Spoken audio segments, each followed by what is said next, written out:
देखिए general Manoj Pandey India में नए आर्मी चीफ के तौर पे उनका नाम आ गया। सब बातें हो रही है, तो मतलब रशिया यूक्रेन को लेके रिलेशनों को खराब किया जाए, एक लॉन्ग टर्म स्ट्रेटेजिक एलाई के साथ रिलेशन खत्म की जाए, इस पे पूरा बहस हुई और ये डिसाइड किया गया इसको दरकिनार किया जाए, ये एक अलग मसला और रिलेशन अलग जाएगा। अब कहने की बात है ये है आरजू जी, हमने बोला कि you mind your own business, literally we have told them mind your own business.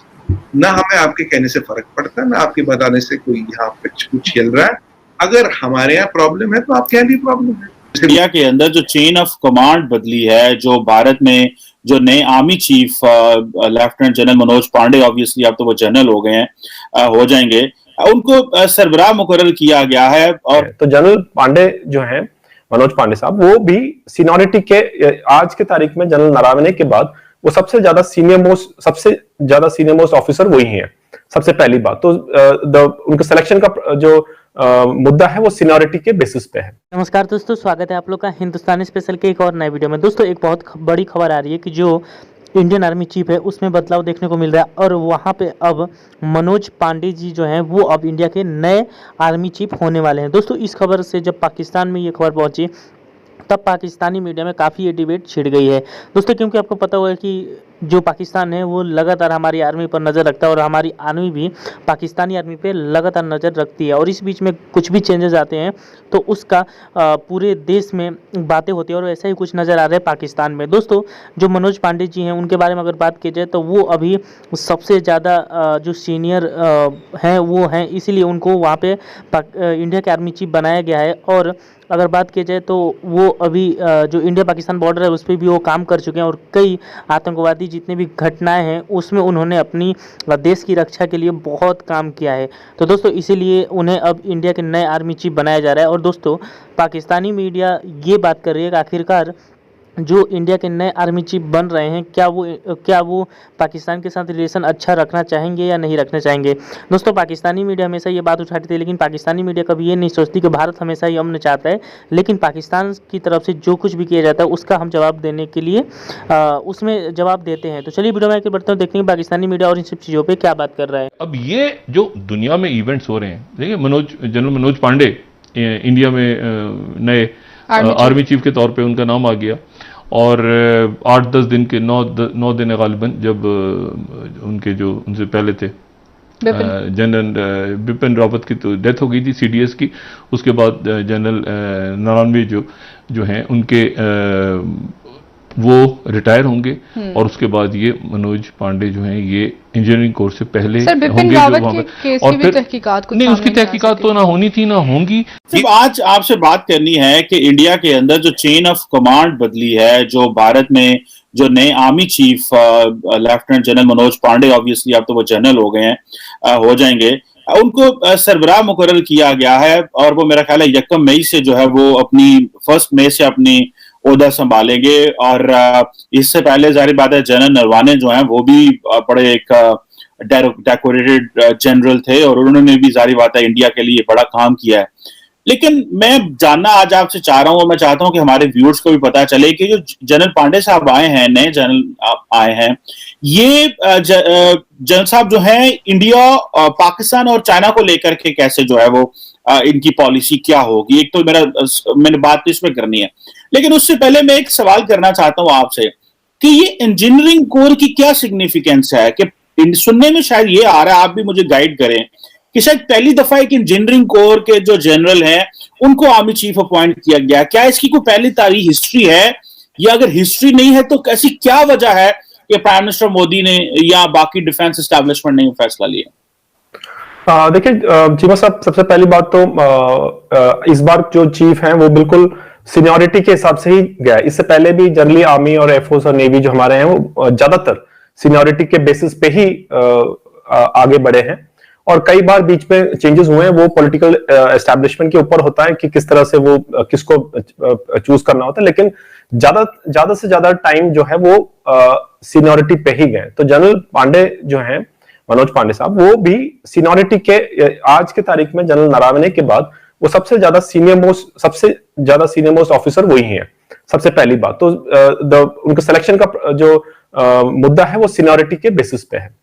जहां तक आपका सवाल है इंजीनियरिंग कोर, आपने बिल्कुल सही कहा, वो इंजीनियर कोर से है और वो पहला ऑफिसर है जो इंजीनियर्स के चीफ के पद पे आने का। ये अभी 29th चीफ है, 29th जो चीफ बने हैं। इससे पहले जो 28 जो चीफ बने उसमें से सबसे ज्यादा 17 जो है इन्फेंट्री से आए। मेरे ख्याल से पाकिस्तान में भी सबसे ज्यादा चीफ जो है इन्फेंट्री से ही आते हैं। 6 जो है वो आर्मर्ड से आए और 5 जो है वो आर्टिलरी से आए, जो कॉम्बैट आर्म्स है। और पहली दफा इंजीनियर से आए क्योंकि वो भी सीनियरिटी के हिसाब से हैं। और हम जहां से देखते हैं कि अच्छी बात है कि वो इंजीनियरिंग कोर्स से भी एक ऑफिसर को चीफ में आने का मतलब ये है कि नहीं तो क्या होता है कि इंजीनियर्स के इस तरह के इंजीनियर्स, सिग्नल्स और जो बाकी कोर्स हैं, एडी जो एयर डिफेंस के, इनके अंदर भी बहुत अव्वल दर्जे के ऑफिसर्स होते हैं। लेकिन कई बार इनकी वैकेंसीज कम होने की वजह से ये काफी ऑफिसर्स ऊपर की रैंक्स में नहीं आ पाते हैं। लेकिन जनरल पांडे जैसे ऑफिसर्स जो काबिल हैं, बिल्कुल प्रोफेशनल है, उनके आने से एक हौसला इनके अंदर भी बढ़ता है। और दूसरी चीज, जहां तक टेक्निकल एस्पेक्ट्स का बात होते हैं, जबकि खुद वो इंजीनियर हैं और बाकी जो आजकल का आपको पता है कि कितना टेक्नोलॉजी के ऊपर कितना ध्यान है, कोई पूरा जो फोकस है वो टेक्नोलॉजी, तो एक टेक्निकली क्वालिफाइड ऑफिसर आने से और ज्यादा अच्छा रहता है। तो इस हिसाब से आपका ये बात बिल्कुल सही है कि पहली दफा इंजीनियर के कोर्स से आ रहे हैं। लेकिन मैं ये मानता हूं कि आगे आने वाले टाइम पे भी ऐसे और भी आएंगे और ये प्योरली मेरिट बेस्ड और सीनियरिटी बेस्ड पे, इसके अलावा और कोई मसला नहीं है इसमें।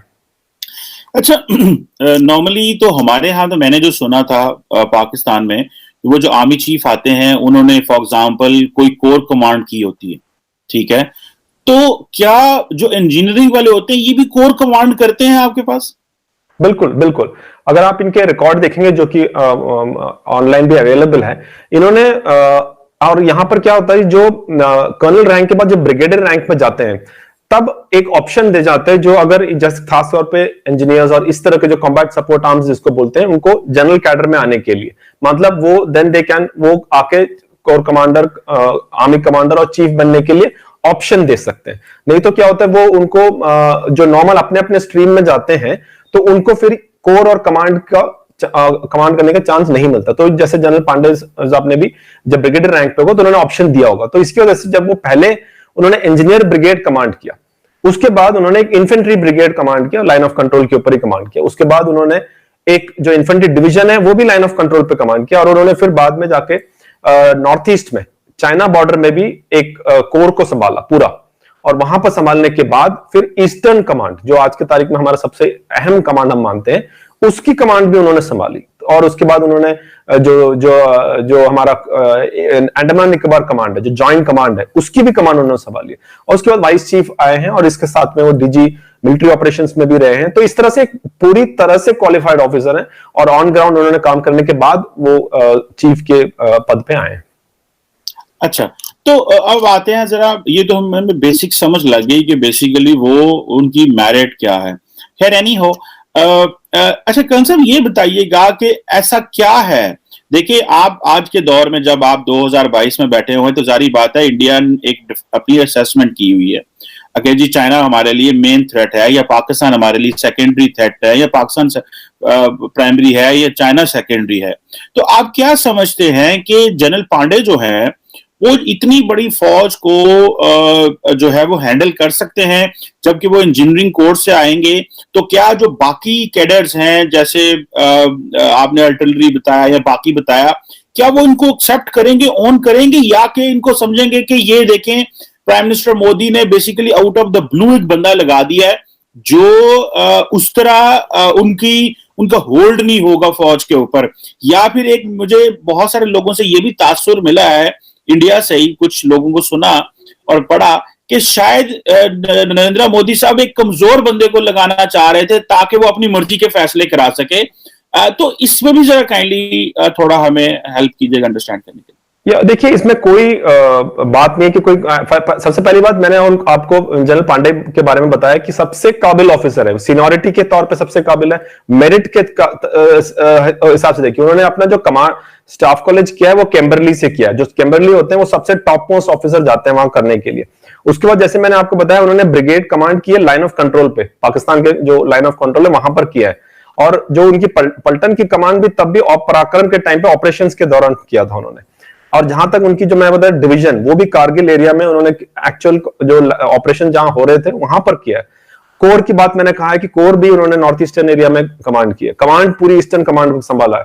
तो ऑपरेशनली इनसे ज्यादा क्वालिफाइड, और उसका डीजी मिलिट्री ऑपरेशंस में रहे हैं, सिनकैन या जो अंडमान कमांड है वहां भी रहे। तो मेरे ख्याल से आज की तारीख में जैसे जनरल नरवणे के बाद सबसे सीनियर मोस्ट, सबसे ज्यादा क्वालिफाइड इन सभी चीजों में जनरल पांडे ही है। तो उसमें मेरे को कोई शक नहीं कि सीनियरिटी और मेरिट के नाम पे जनरल पांडे। और जहां तक हमारे भारत के फौज में चाहे कोई भी आए, जो चाहे कोर हो चाहे कमांड हो, उसमें कोई प्रॉब्लम नहीं आता उनका बैकग्राउंड क्या होता है, वो इन्फेंट्री क्या आते हैं, आर्मर्ड क्या आते हैं, आर्टी के, वो जो कोर कमांड या चीफ आते हैं तो उसमें देयर इज नो, वो ऐसे नहीं पूछते कि ये किसके हैं, तो वो क्वालिफाइड हैं। और जहां तक आर्मी कमांडर्स की बात है या कोर कमांडर्स की बात है, वहां तो जाने के बाद एज एक बहुत बड़ा फैक्टर होता है। सबके सब बराबर होते हैं, 19-20 का ही फर्क होता है, सबके सब बराबर होते हैं, सबके सब क्वालिफाइड होते हैं। तो ये जो क्वेश्चन है कि क्या वो एक्सेप्ट करेंगे, आता ही नहीं है फौज में, मैंने कभी नहीं देखा और ना ऐसा कुछ होता है।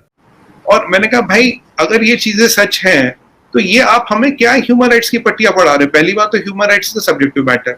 दूसरी बात आपके यहाँ गोटोनामो बे है, उस गोटोनामो बे में क्या आप बाइबल तो नहीं सिखा रहे थे लोगों को? अब वहां क्या हो रहा था क्या नहीं हो रहा सबको पता है। आपके यहाँ जो ब्लैक अफ्रीकन पॉपुलेशन है उसकी लाइफ एक्सपेक्टेंसी और एक गोरे की लाइफ एक्सपेक्टेंसी सेम नहीं है। आप उनको फूड स्टैम्प्स पे जिंदा रख रहे हो, जहां आप उसको एक कोक, एक मुर्गा और एक आलू का चिप्स देते हो और वही वो खा के जिंदा है। इसीलिए वो सारे डायबिटिक है, इसीलिए वो सारे ओवरवेट है, इसीलिए उनकी लाइफ एक्सपेक्टेंसी कम है, क्योंकि कार्डियोवैस्कुलर डिजीज उन्हें एफेक्ट करती है। उनका एक्सेस टू एजुकेशन सेम नहीं है, उनका एक्सेस टू इकोनॉमी सेम नहीं है। क्या ये कहना गलत होगा कि आप उनके पुरखों को चेनों में बांध के लाए थे स्लेवरी के लिए? आप वो ब्लैक लाइव्स मैटर वाला हमें मैटर पता ही, आप उनके जेल्स देखें, 90% लोग ब्लैक अफ्रीकन है, 90% people on death row are black African. Cocaine सबसे ज्यादा कहाँ है? ड्रग्स सबसे ज्यादा कौन खाता है? क्राइम सबसे ज्यादा किस सोसाइटी में है? और दूसरी बात आप ये देखिए, चलिए उसके आगे चलते हैं, आपने दुनिया भर में बॉम्बिंग कर दी लोगों को, आपने करीब 12 मिलियन लोग मारे हैं पूरे दुनिया भर में in the name of democracy. एक पिक्चर देखी थी मैंने, 3 अमेरिकन प्रेसिडेंट थे and they have killed 12 million people, yet Putin is a butcher, yet Putin is a war criminal and Russia is a aggressor.